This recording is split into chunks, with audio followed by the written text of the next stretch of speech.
Winnie Byanyima, líder mundial de los derechos de las mujeres, defensora de los derechos humanos y autoridad global en desigualdad económica. Fue parte del Parlamento de Uganda durante 11 años, directora de Género y Desarrollo del Programa de las Naciones Unidas para el Desarrollo. Cofundó la Alianza Mundial de Género y Cambio Climático. Ha integrado numerosas juntas y comisiones mundiales.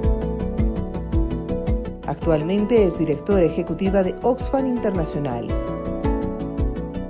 I was born in a country called Uganda. It's one of the poorest countries in the world. By the time I was 12 years old, our country fell under a brutal military dictatorship of Idi Amin. During that time, as a young girl, I saw terrible atrocities committed. Men being killed, women being taken by soldiers and raped. We were not safe as young girls on the street. So my passion for human rights, for social justice, comes from a childhood of seeing the worst abuses. I know how bad it can be. So that has shaped my thinking. Then I became part of a revolution against dictatorship in my country. So my ideology is socialist, is feminist. And I am a happy person in Oxfam because Oxfam, my organization, fights for social justice, is part of the social justice movements in the world.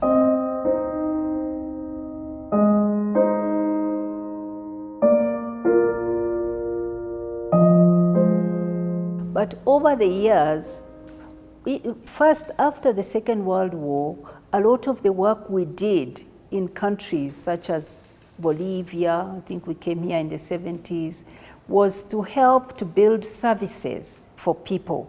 So we have shifted our approach. Our approach is now to work with local civil society and share with them the capacity to influence their own corporations and governments. So in many countries, we will be working with local partners, local organizations, sharing with them evidence of what works for women to improve their lives, what works to strengthen women in the parliament to make a good contribution, because ultimately poverty is about powerlessness. When people have their rights, they can have a good life.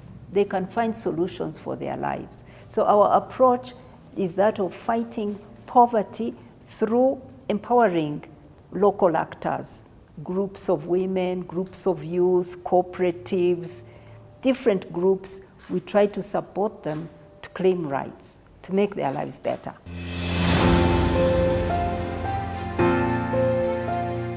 Latin America, it's a region of huge natural resources. This is the irony of it. Has, in the last 10, 15 years, been the only region that was reducing inequality.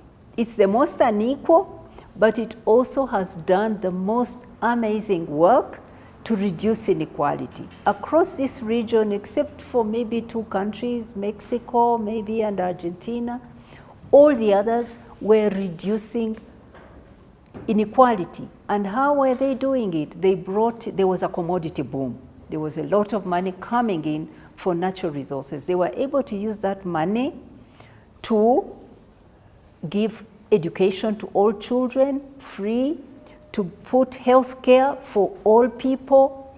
And in some countries, they were able to raise the minimum wage and give workers a good income. And they also rolled out social protection. Bolivia is one of the countries that had the most amazing progress over the last 10 years in terms of rolling out education and health and plowing the resource money back into people. So we know what needs to be done, but it's not being done because of state capture in many countries in this region. And around the world, it's the same problem. It's a global problem. Honestly, I am amazed and I have much respect for what Bolivian people and their government have achieved in just a span of 10 or so years. Huge achievements. And what I have learned today, I came to learn at a meeting with some feminists, is that women have made their rights, their equality, part of the wider project of empowering all the people of Bolivia. They told me that they see decolonization and what they call despatriarcalization as two processes that must happen at the same time. That is an innovation. It is really a very important innovation because it means that transformation of the society of Bolivia makes the equality of women and men central. That's very important. Many countries have made economic transformations, and then women came later to bring their problems to the table. Some countries became decolonized and won independence, like us in Africa. But then we found now we have to fight for our rights with our own progressives. So this approach is powerful for your people. Of course, now you have one of the highest numbers of women in politics in the world. I think you're number 2 after Rwanda.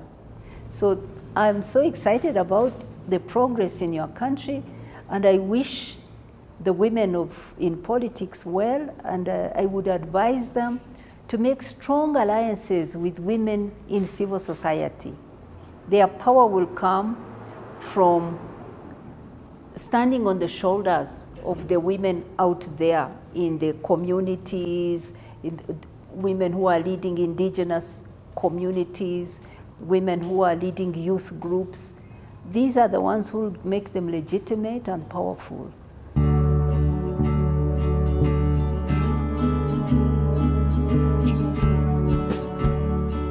With this one is the second big challenge of rising inequality between countries and within countries. We need people to organize in broad fronts to challenge the elites who are in power in our countries, because they have decided to collude with economic elites, with big business, and they make public policies to favor those. They allow them to dodge paying their taxes. Most of these big companies, they hide their profits. They put them in tax havens, in Panama, in Switzerland. The money is building up there, it's untaxed. And then when you ask here, why don't we have enough roads? Why don't we have enough schools in every community? Why? There's not enough money.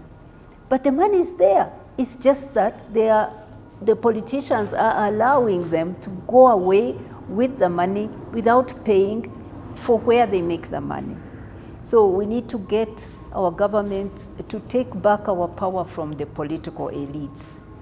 We want to get governments which promote such businesses, not those which promote businesses like the ones which cut our forests, which dodge tax, which pay miserable wages to workers. That must be stopped. So I'm all for a second revolution of achieving true democracy. It's not a revolution with the guns, not anymore, but it's a revolution of people power, people insisting. That's what I want.